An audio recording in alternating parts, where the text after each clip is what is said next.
trapped within a country where nearly 60% of the land is the barren Negev Desert, with over 90% of its territory almost impossible to cultivate. Israel has created an almost unimaginable paradox, transforming dead land into a multi-billion-dollar high-tech agricultural industry capable of feeding millions in the heart of the desert. From modern drip irrigation technology and recycling nearly 90% of wastewater for agriculture, to smart farming systems, Israel has turned every drop of water into a strategic resource for sustaining life. So how did a nation nearly covered by desert manage to build one of the most efficient agricultural ecosystems on the planet? Join Agriculture Insight as we explore the story behind this survival miracle.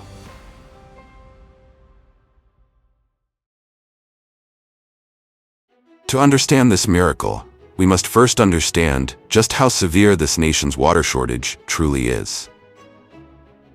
The greatest paradox of Israel is that a country nearly 20 times smaller than Sweden still has to sustain water supplies, agriculture, and infrastructure for more than 10 million people in one of the driest and harshest environments in the Middle East. Many regions here receive less than 100 millimeters of rainfall per year. Summer temperatures can exceed 50 degrees Celsius, while the country possesses only a single large-scale natural freshwater lake, the Sea of Galilee, also known as Lake Kinneret. As a result, after only around 5 decades of large-scale extraction, under the pressure of population growth and continuous southward migration waves, the water level of Lake Kinneret repeatedly fell close to critical depletion levels. If viewed from a map of Israel, Lake Kinneret looks like a giant shimmering mirror in the northern part of the country. But this mirror does not simply reflect the sky. It reflects the fate of an entire nation. For Israel, water was never just a resource. It became a matter of national survival, tied directly to food security, population pressure, and the ability to sustain a modern economy in one of the world's most unstable regions. And when Lake Kinneret was no longer enough to save the country, Israelis were forced to find another path to survive. That is why Israel began an unprecedented modern agricultural revolution, desalinating seawater and transporting billions of liters of fresh water across the desert, transforming more than 12,000 square kilometers of desert into a high-tech agricultural oasis system. And the journey of turning desert into land capable of feeding millions began with something that once seemed impossible: transforming Mediterranean seawater into fresh water. Everything begins with the vast, seemingly endless deep blue ocean offshore. Instead of drawing water near the coastline, where sand, oil, plankton, and pollution are concentrated, desalination plants typically place offshore intake systems hundreds of meters to several kilometers from shore, in deeper and more stable waters. Massive intake pipes measuring up to 4 meters in diameter continuously pull seawater inland, and a single large intake point alone can process hundreds of millions of liters per day. Once inside the plant, seawater first passes through coarse screens and fine screens, metal barriers that remove unwanted visitors, such as seaweed, floating plastic, wood debris, and large organisms. But blocking large debris is still not enough. The most dangerous part is nearly invisible. Seawater still contains fine sand, sediment, and countless microscopic suspended particles, so the water flow is directed through multi-layer sand filtration systems, where water passes through layers of sand and filtering materials that gradually trap impurities. Next, the water undergoes chemical treatment using chlorine for disinfection and ferric chloride to bind microscopic particles into larger clusters that can settle more easily at the bottom of the tanks. Afterward, the water continues through cartridge filters, the final defensive layer protecting filtration membranes worth millions of dollars.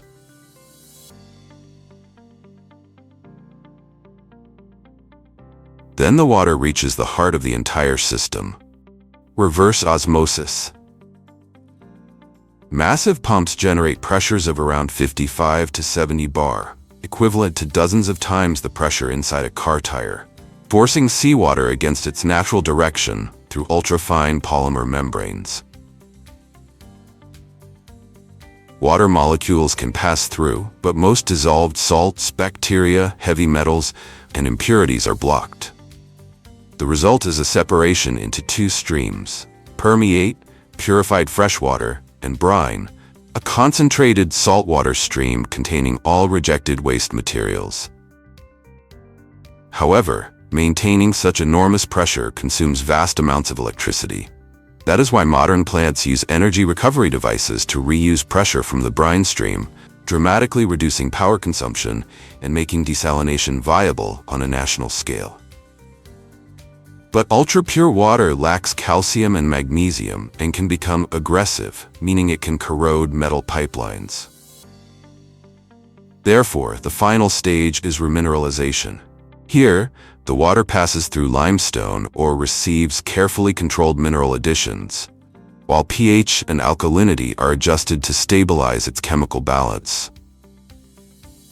Today, Israel operates one of the most advanced desalination networks on Earth, where nearly 2 billion liters of freshwater are produced from seawater every day to sustain life across the nation.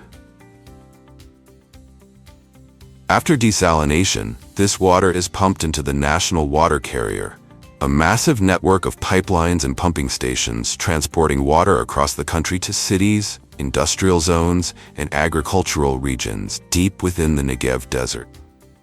But even producing billions of liters of fresh water from the sea was still not enough to support millions of people in the desert. So Israel began recycling nearly 90% of its municipal wastewater, transforming it into a gold mine that sustains an entire agricultural system in the middle of an arid desert. Every day, more than 1.5 million cubic meters of wastewater are collected from underground sewage systems across residential areas, cities, and industrial zones throughout Israel. This water contains enormous amounts of organic waste, bacteria, oil, grease, plastic, sand, and impurities, capable of causing severe environmental pollution if discharged directly into nature. Therefore, the first stage of the entire process is removing solid waste. The water flow passes through coarse screens and fine screens that trap plastic, paper, hair, fabric, and large objects capable of clogging or damaging downstream treatment systems. Afterward, the water continues into grit chambers and primary sedimentation tanks, where sand, gravel, oil, grease, and heavy solids gradually separate from the water flow under the force of gravity. But even after most visible impurities are removed, the water still contains massive quantities of dissolved organic matter and bacteria at the microscopic level. That is when the water enters the most important stage of the entire system, biological treatment. Here, billions of microorganisms cultivated inside enormous aeration tanks continuously break down dissolved organic waste in the water. Large-scale aeration systems constantly inject oxygen to sustain aerobic bacteria activity, transforming most waste into biological sludge and simpler compounds. After biological treatment, the water continues into secondary settling tanks to separate the remaining sludge. Next comes disinfection using chlorine, UV, or ozone to eliminate pathogens and remaining bacteria before entering the final microbial filtration stage. After the entire treatment chain, the system loses only around 10% of the original water volume, an efficiency level almost unprecedented in large-scale national wastewater recycling. But Israel does not use this water immediately. Finally, the water is pumped into massive reservoirs located in the desert to store it, stabilize its quality, and function as strategic water banks before being distributed to green oases in the heart of the desert.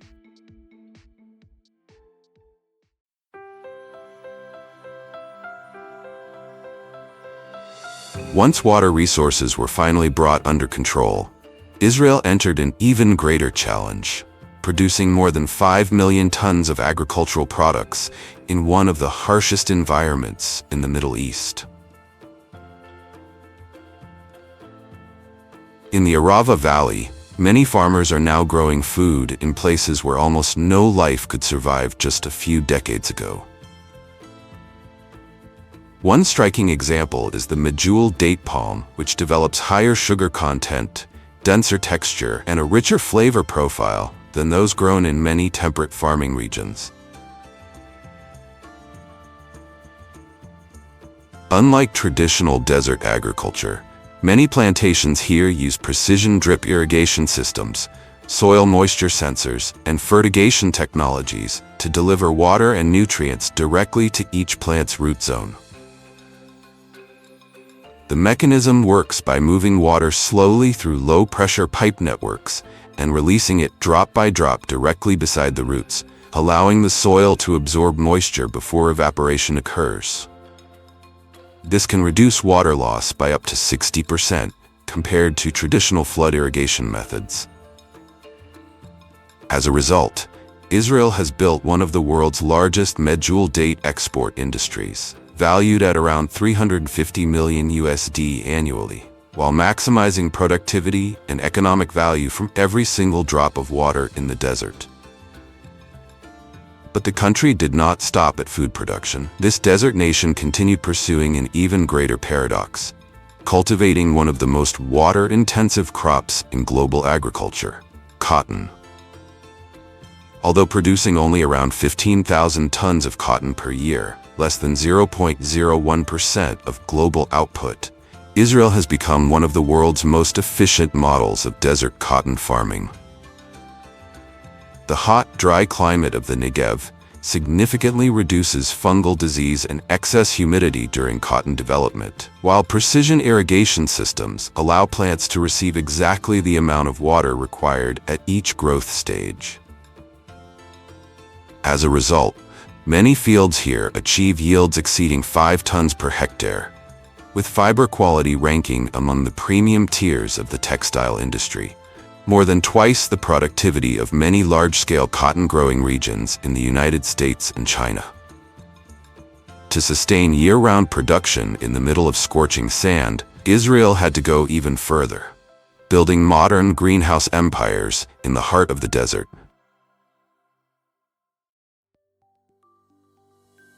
Today, Israel operates around 25 to 30 square kilometers of high-tech greenhouses, only about 1/20th the greenhouse area of Canada, yet achieves vegetable and fruit yields per square meter up to 10 times higher than traditional open field farming.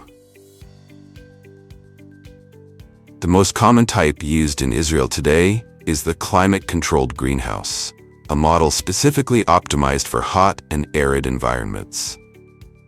Transparent roofing layers allow sunlight to penetrate deep inside, while shading systems, ventilation, and cooling pads continuously regulate temperature to prevent crops from suffering heat stress.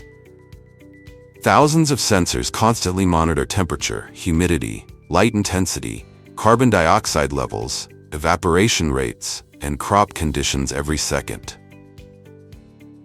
The data is then analyzed by AI systems to automatically adjust irrigation schedules, nutrient delivery, and climate conditions in real time. Many greenhouses in the Negev now operate more like agricultural data centers than traditional farms. Inside these facilities, the primary crops include tomatoes, cucumbers, sweet peppers, strawberries, premium leafy greens, and melons. Many complexes use hydroponics and artificial growing substrates instead of soil, combined with fertigation systems that deliver water and nutrients directly to the root zone with near-perfect precision. For sweet peppers alone, Israel currently produces around 200,000 tons per year, most of it coming from high-tech greenhouses in the Arava and Negev regions. Ultimately, Israel is not simply desalinating seawater or irrigating the desert green. The country has created a closed-loop survival ecosystem where seawater becomes freshwater, wastewater returns to nourish crops, while data and AI continuously optimize every drop of water in one of the harshest dry environments on Earth. And this entire technological ecosystem has become a global export industry. Today, Israel no longer exports only agricultural products. The nation also exports drip irrigation systems, greenhouse technologies, and numerous desert agriculture solutions to the United Arab Emirates, Saudi Arabia, India, and many African countries facing water crises and desertification. Drip irrigation technology pioneered by Israel alone is now used in more than 110 countries worldwide. What do you think will happen when more and more countries are forced to manufacture water, food, and even artificial climates simply to sustain life? The Negev Desert was never meant to sustain millions of people. And Israel may have become one of the world's first models of a post-natural civilization, where water, food, and even climate itself must be artificially engineered to sustain human life. At the same time, China has begun transforming barren and desertified land into massive farmland systems, capable of producing more than 30 million tons of food every year. China did not conquer the desert because it was easy. They did it because there was no other choice. The greatest paradox of Western China is that the place harsh enough to challenge every limit of cultivation is also the very place this nation of 1.4 billion people must connect at all costs. But why is that? Stretching from the Gobi Desert to the Taklamakan Desert, China possesses one of the largest arid belts in the world, with total desert and desertified land reaching nearly 2.6 million square kilometers, equal to 4 times the size of Texas. Some areas receive less than 100 millimeters of rainfall per year, with extreme day-to-night temperature swings of nearly 80 degrees Celsius, while sandstorms bury roads within hours. But the greatest threat was not that the desert existed, but that it kept expanding. For decades, sand continuously advanced into farmland, villages, and northern economic corridors, creating massive dust storms that reached as far as Beijing, South Korea, and the skies of East Asia every spring. However, in the land where many nations saw nothing but hot, useless sand, Beijing saw vast land reserves, thousands of sunshine hours each year, and nearly limitless solar energy potential. Beneath that sand also lay more than 16 billion tons of oil, 16 trillion cubic meters of natural gas, along with minerals and a strategic corridor linking China with the rest of Central Asia. In other words, this was not just a desert, it was a colossal energy vault locked away by geography. At the same time, it was strategic land capable of absorbing population pressure, becoming a vital link in China's ambition to compete for global leadership. That is why China launched an unprecedented greening campaign, stopping desertification, channeling water across arid land, then transforming nearly 65,000 square kilometers of some of the most barren terrain into green oases capable of producing more than 30 million tons of agricultural products every year. And to understand how such a miracle could exist, we must begin with the first step, forcing billions of tons of sand to stand still before planting the very first seed. This battle did not begin with trees, but with understanding how the desert moves. Across the Taklamakan Desert, survey teams were deployed for months, using high-resolution satellite imagery, ground-penetrating radar, and thousands of wind measurements to analyze sand movement patterns, wind speed, and the terrain structure beneath the surface. The goal was not simply to observe the desert, but to read how it operates. Once the dynamic mapping was completed, the first step began: leveling the desert. Hundreds of bulldozers and heavy machines were deployed to cut down high dunes, move and redistribute enormous volumes of sand into lower areas, creating a relatively flat and uniform surface. This was not an immediate process of building farmland, but of removing extreme terrain instability, turning a chaotic environment into ground stable enough for human intervention. Only then did the sand control phase truly begin, and the real line of defense came from a solution that seemed primitive: dry straw. Tens of millions of tons of post-harvest straw from nearby agricultural regions were collected, compressed into bales, then transported by trucks and freight trains to the desert edge. There, it was cut into sections around 20 to 30 centimeters long, deep enough to anchor into the sand while still maintaining stable grip on the surface. Across thousands of square kilometers of scorching sand, workers inserted bundles of straw into the desert surface, forming a regular grid of squares measuring about 1 meter on each side. This structure, commonly known as the checkerboard barrier, became one of the most effective sand control systems ever deployed on a large scale anywhere in the world. When wind races close to the ground, this is where it carries the most sand. But when it strikes these small straw grids, the airflow is split, slowed, and loses kinetic energy. Sand particles that were moving begin to fall, trapped inside each square instead of continuing onward. After weeks, millions of small cells connect into one enormous mesh, turning a constantly shifting ocean of sand into a more stable surface. But the real importance of this system was not only keeping sand in place. It also reduced water evaporation, retained moisture more effectively, and created microclimates mild enough for drought-resistant shrubs to take root. That was the first turning point of the entire project. The checkerboard locked sand on the surface, but to keep the desert stable for years, China needed a stronger biological defensive line to hold the sand from below. From large-scale nurseries built along the desert edge, tens of millions of young seedlings, after being cared for through the earliest stage of life, were transported into the open sands. In many areas, each planting pit was dug by farmers to a depth of around 40 to 80 centimeters, allowing roots to reach the more stable sand layers below. What made this process different was that the bottom of each pit was then filled with 5 to 15 kilograms of organic fertilizer, moisture-retaining materials, and biological mulch to reduce water loss during the early stage. Once the seedlings were placed into the ground, drip irrigation systems delivered water directly to the root zone at a flow rate of only around 2 to 8 liters per hour, instead of wetting the entire surface like traditional flood irrigation. By sending water precisely where the plant needed it most, this method could reduce water use by roughly 30 to 60%, a critical factor in places where every drop was once considered a luxury. Most ordinary plant species would die within weeks from desert heat shock, so saxaul, tamarisk, drought-tolerant poplar, and many native shrubs were prioritized for their ability to survive the harshest conditions.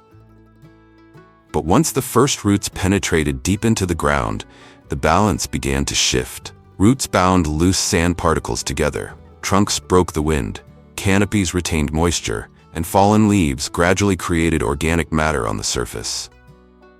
Season after season, places once covered by bare sand began to form living soil. The first years were the most difficult stage, when seedling mortality rates in many areas could reach as high as 80%, caused by a single major windstorm or one extreme summer. That is why China invested around $14 billion across multiple phases of national anti-desertification programs, while total maintenance costs are estimated to have exceeded $50 billion from 1978 to today. Few countries have attempted environmental restoration on this scale. More than 66 billion trees have been planted over decades, alongside over 500,000 kilometers of green belts, shelter forests, and new vegetation spreading along the edges of the largest deserts. From this point on, the battle was no longer only about surviving a brutal ocean of sand. It was about turning the desert into a new food machine of the 21st century. Once the sand was locked down, water was delivered, and the soil began to recover. The remote western deserts of China, such as Xinjiang, Ningxia, Gansu, and Inner Mongolia, were becoming one of the agricultural centers, contributing more than 30 million tons of farm products every year. One of the most striking examples is grapes.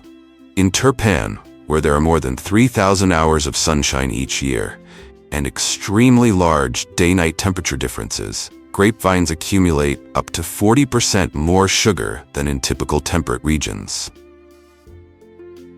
Unlike traditional cultivation, many vineyards here use elevated trellis systems, precision drip irrigation, and the technique of burying grapevines underground during winter to protect them from severe cold. As a result, this area alone produces nearly 1.5 million tons of fresh grapes and 350,000 tons of raisins each year, making it one of the largest high-quality raising centers in Asia. China did not stop at food alone. It also made the barren desert begin to bloom. In the arid regions of Gansu and Ningxia, thousands of hectares of industrial roses have been planted for essential oil, rose tea, cosmetics, and dried petals. The dry climate helps reduce fungal disease, while intense sunlight increases essential oil concentration in the petals. For some rose varieties, it takes 3 to 5 tons of fresh petals to distill just 1 kilogram of essential oil, making the value of each hectare far higher than many traditional food crops. That turns roses into an ideal choice for lands with scarce water but a need for high economic return. But among the many high-value crops grown in these regions, none has transformed the desert economy more powerfully than cotton. Xinjiang currently produces around 5 million tons of cotton each year, equal to roughly 20% of global cotton output. Vast land allows large-scale mechanization with giant harvesters, while drip irrigation significantly reduces water costs. As a result, Xinjiang cotton remains highly competitive on international markets, putting pressure on many traditional cotton-growing regions, such as the United States. However, along with the low-cost advantage comes prolonged international controversy. Many Western governments and human rights organizations accuse part of the cotton supply chain in Xinjiang of involving forced labor or labor linked to detention systems. China rejects these accusations. But regardless of the controversy, one fact cannot be denied. Cotton has transformed former desert land into a major link in the global textile supply chain. To produce year-round in the middle of scorching sand, China needed to go even further, building modern greenhouse empires in the heart of the desert. Today, the arid western regions of China alone are estimated to possess more than 2,000 square kilometers of agricultural greenhouses, an area roughly 3 times larger than the entire greenhouse area of Canada. The most common type today is the northern Chinese solar greenhouse, a model specially optimized for cold and arid regions. The entire southern side is covered with transparent materials to capture maximum sunlight, while the northern side is a thick wall made of brick, rammed earth, or concrete, capable of absorbing heat during the day and slowly releasing it at night. This mechanism turns desert sunlight itself into a natural heating system. In winter, many greenhouses can maintain inside temperatures 10 to 20 degrees Celsius higher than outside without consuming excessive fuel. Alongside them are low-cost plastic tunnel greenhouses for rapid area expansion, as well as advanced smart greenhouses equipped with temperature, humidity, and carbon dioxide sensors, plus automated control systems. Inside these greenhouses, the main crops are tomatoes, strawberries, cucumbers, sweet peppers, premium leafy greens, and melons. Many facilities use growing substrates instead of soil, together with fertigation systems that deliver water and nutrients directly to the roots. As a result, greenhouse strawberry yields can reach 60 to 100 tons per hectare, 4 times higher than traditional open field cultivation. Many areas along the edges of the Gobi Desert and the Taklamakan Desert possess a rare advantage: nearly endless sunlight. So China quickly turned this enormous free resource into power plants in the middle of the Sand Sea. At the edge of the Gobi Desert, one of the most striking symbols is a concentrated solar thermal complex using an energy tower around 260 meters tall, surrounded by approximately 12,000 giant heliostat mirrors. During the day, the entire mirror field rotates in sync with the movement of the sun and focuses light onto the top of the central tower. The heat generated is enough to raise molten salt to hundreds of degrees Celsius, which is then used to create steam that spins electricity-generating turbines. The plant is designed to produce around 390 million kilowatt-hours of electricity per year, enough to power hundreds of thousands of households. In the Kubuki Desert, the scene becomes even more spectacular. 196,000 solar panels arranged in the shape of a giant galloping horse, covering more than 15 million square feet, one of the world's greatest energy landmarks. During the 2010 to 2020 period, the energy ecology model in Kubuki Desert was estimated to generate around $10 billion in economic value from electricity, land restoration, jobs, and new infrastructure. But China did not stop at generating power. In many areas, solar farms are also combined with sheep grazing, creating a two-layer value model on the same land area. Raised solar panels create shade, helping reduce surface temperatures, limit water evaporation, and allow weeds or drought-resistant plants to grow better underneath. Sheep are then released to naturally control vegetation, reducing mechanical mowing costs while creating additional income from meat, milk, or wool. That turns 1 square meter of desert into land capable of producing electricity, animal feed, and livestock at the same time. Once electricity, water, and land had been brought under control, the desert no longer determined the limits of production. Even aquaculture could be developed in places once considered dead land, with output reaching nearly 200,000 tons per year. Lined ponds, water recirculation systems, and solar-powered oxygen pumps allow tilapia, carp, shrimp, and many freshwater species to grow in the middle of water-scarce regions. After harvest, nutrient-rich water containing nitrogen and organic matter from the ponds is reused to irrigate vegetables, orchards, and grazing fields, significantly reducing the need for chemical fertilizers. However, along with great potential comes serious concerns and risks. Desert aquaculture requires strict control of water quality, disease, and energy costs. Otherwise, the production advantage can quickly disappear. In the end, China did not just green the desert. It made electricity create water, water raise fish, and post-culture water feed crops, completing the largest closed-loop desert ecosystem in history. However, this effort has so far restored only around 19% of China's total 2.6 million square kilometers of desert and desertified land, showing that most of these arid regions will remain a long-term challenge for decades to come. And in the 21st century, in your view, will the leading nation be the one that controls the most resources, or the one that knows how to turn dead land into new power?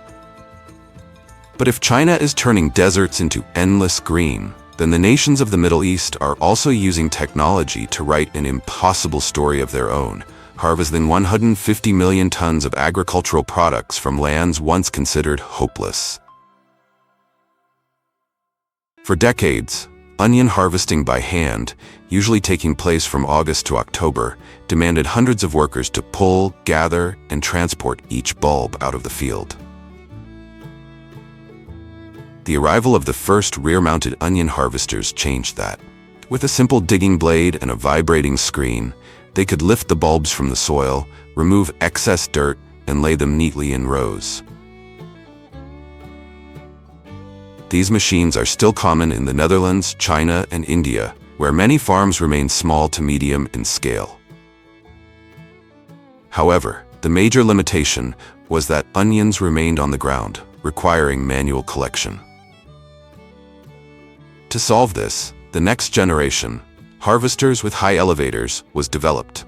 They not only lifted and cleaned the onions more effectively, but also transferred them directly into trailers or trucks driving alongside. This continuous flow saved enormous amounts of labor and time, and such machines are widely used today in Western Europe, the United States, and Canada, where fields can stretch across tens or even hundreds of hectares.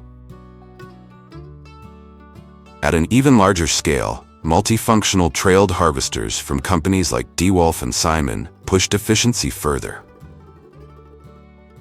These machines added advanced leaf cutting and soil separating systems, delivering cleaner onions straight from the field and reducing the workload for post-harvest handling. The pinnacle of this evolution is the self-propelled onion harvester. Operating independently without a tractor, these giants feature comfortable operator cabins, GPS navigation, and precision sensors.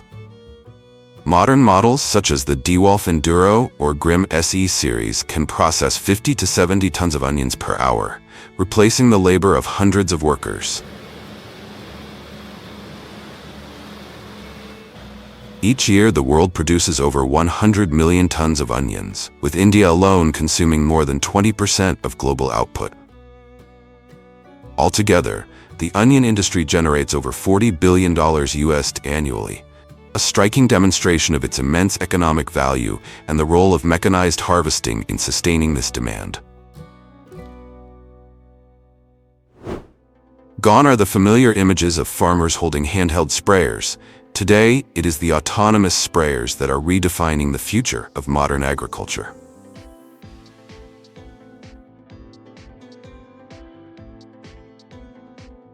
Across vast green fields, the John Deere See & Spray Ultimate extends its massive spray booms, gliding with centimeter-level precision.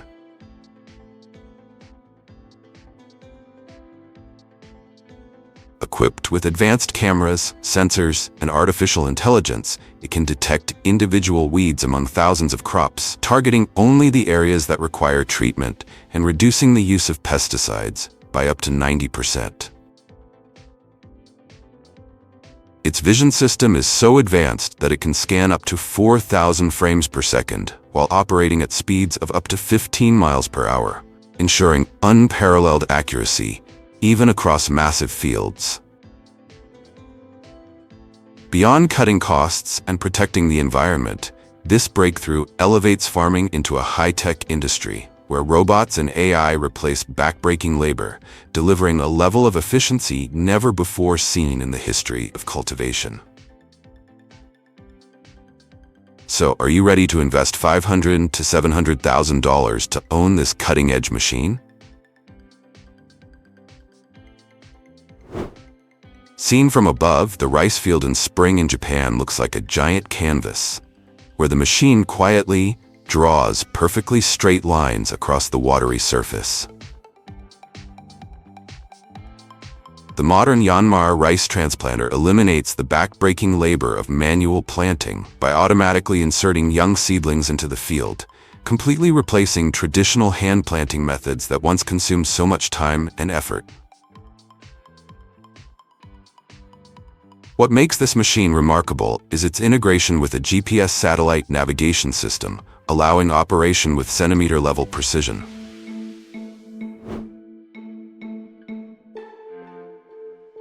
As a result, every row of rice is planted in flawless alignment, evenly spaced, and at consistent depth, minimizing both gaps and overlaps. In practice, a single Yanmar rice transplanter can cover 0.5 to 1 hectare per hour, up to 8 to 10 times faster than manual labor. During operation, the farmer only needs to steer and reload seedling trays at the back, while all movement, adjustments, and planting are fully automated. The synergy of precise engineering and smart satellite technology not only saves time and reduces labor costs, but also boosts productivity and crop quality, marking a new milestone in the modernization of agriculture.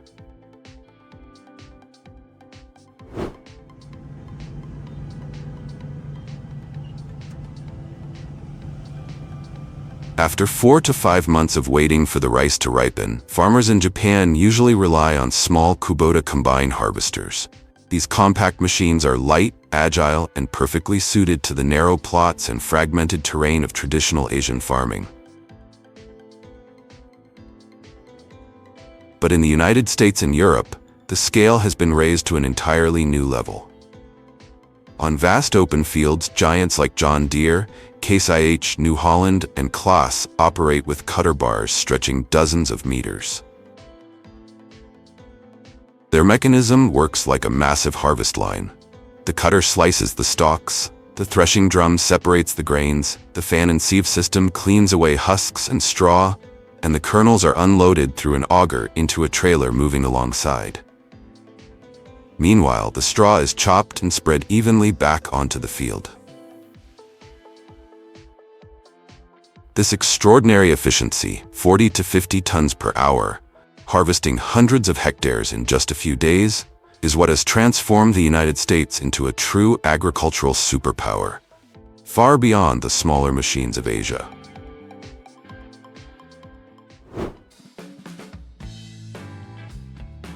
Hundreds of giant white snakes, stretched endlessly across the fields, are in fact grain baggers, modern machines that revolutionized grain storage in 21st century farming. After harvest, corn, wheat, or soybeans are poured into the hopper, where a powerful auger compacts the kernels and pushes them deep into massive polyethylene bags. These bags can stretch 60 to 75 meters long and hold up to 250 tons of grain, the equivalent of a full-size silo right there in the field. Together, these three crops account for more than 2.3 billion tons produced globally each year, making grain baggers an indispensable solution for handling such vast quantities. No longer forced into a post-harvest rush, farmers in the US, Canada, and Argentina now turn their fields into sprawling mobile warehouses, a striking symbol of modern agricultural innovation. If this machine had existed 70 years ago, European farmers would not have had to spend months digging drainage ditches by hand. Today, in fields with heavy clay soils or areas prone to flooding, poor drainage can easily wipe out entire crops. To solve this, subsurface drainage machines like this are used. At their core is a massive plow blade mounted on a tracked chassis, capable of cutting 0.8 to 1.5 meters deep into the ground. As the machine advances, it simultaneously opens the soil and lays perforated PVC or PE pipes underground. Behind the machine, a large coil of pipe is gradually fed into the trench, which is then immediately backfilled, creating a hidden network of underground drains across the field. This system removes excess water after heavy rains while maintaining balanced soil moisture for crops.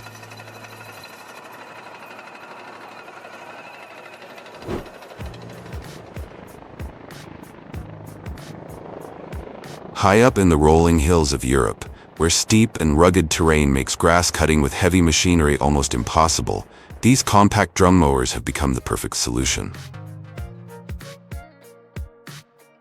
Equipped with two cylindrical drums fitted with dozens of sharp blades, the machine spins at high speed to neatly slice through thick layers of grass, leaving behind evenly cut swaths. In just 1 hour of operation, a single unit can process 4,000 to 5,000 square meters of grass, a performance far beyond that of traditional handheld mowers. When started, the rotating drums generate strong friction combined with the cutting blades, creating a forward-driving force that allows the mower to move on its own without being pushed by the operator. Weighing only about 100 kilograms, its lightweight frame and flexible wheels make it easy to work even on steep slopes or terraced fields. Thanks to its mobility and impressive efficiency, this machine has become an indispensable workhorse for dairy, beef, and sheep farms, with a price of about $6,500.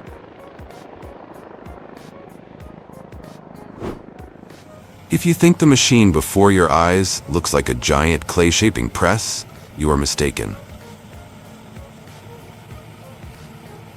The peat harvester is a specialized machine designed to cut, crush, and collect peat, a vital resource used in energy production, organic fertilizers, and soil improvement. A massive cutting disc at the front digs deep into the peat layer, while the mechanical system grinds and compresses it into uniform cylindrical blocks. These blocks are then laid out in long rows across the field to dry naturally under the sun before being collected and transported. With its sturdy build and oversized tires, the tractor can freely frolic on soft, waterlogged ground without worrying about getting stuck, as if it were taking a mud bath. A modern peat harvester is capable of processing tens of tons of peat each day, leaving behind endless rows of neatly formed blocks stretching across the landscape. Across vast hazelnut orchards, the harvest usually takes place from late August to early October, with Turkey leading global production at around 800,000 tons per year, followed by Italy and the United States.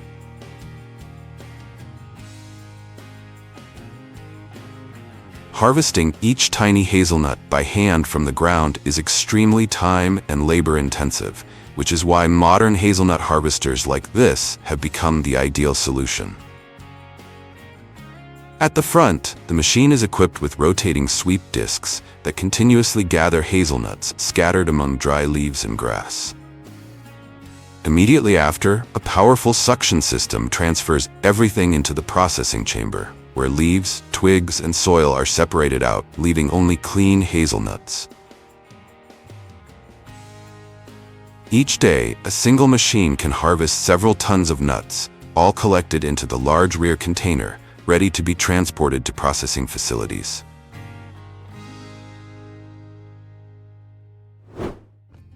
From June to August each year, across the vast fields of the United States, cucumbers destined for pickles are harvested by specialized machines. Unlike onion harvesters that dig bulbs out of the soil, these machines are designed specifically to separate the fruit from the plant while keeping each cucumber intact. Using a system of clamps and conveyors, the machine gently lifts the vines, detaches the ripe cucumbers from stems and leaves, and passes them through a cleaning unit that removes soil and debris. Thousands of fresh green cucumbers are then transferred into large storage bins before being offloaded into trailers moving alongside. In just 1 hour, a single harvester can handle tens of tons of cucumbers, replacing the work of hundreds of manual laborers. Today, although China is by far the world's leading producer of cucumbers, accounting for more than 70 million tons each year, the United States stands out with its advanced harvesting technology, especially for cucumbers grown specifically for pickles. From the fields, these cucumbers quickly make their way to processing plants, soon becoming familiar pickle jars found on dinner tables under brands such as Mount Olive, Vlasic, and Clausen. Standing out as one of the most iconic symbols of autumn, the pumpkin becomes the opening character in our harvest journey. Across the United States, with Illinois holding the title of pumpkin capital, vast golden fields come into season from late September to November, just in time for the excitement of Halloween. Fresh pumpkin harvesters use sharp blades to cut through thick stems, while mechanical arms lift the massive pumpkins from the ground and place them onto conveyor belts. Rotating rollers and brushes remove excess soil before the plump pumpkins are neatly deposited into storage bins at the rear. With a continuous rhythm, thousands of pumpkins are gathered within just a few hours. Unlike fresh pumpkin harvesters, pumpkin seed harvesters have a more specialized design. These machines crush and separate the entire fruit directly in the field, sorting out the seeds through screening systems, while the rind and flesh are discharged back onto the soil as organic fertilizer. By combining these two technologies, American farmers not only meet the enormous demand for fresh pumpkins in holiday markets and food production, but also maximize economic value from the seeds, driving annual yields to more than 680,000 metric tons.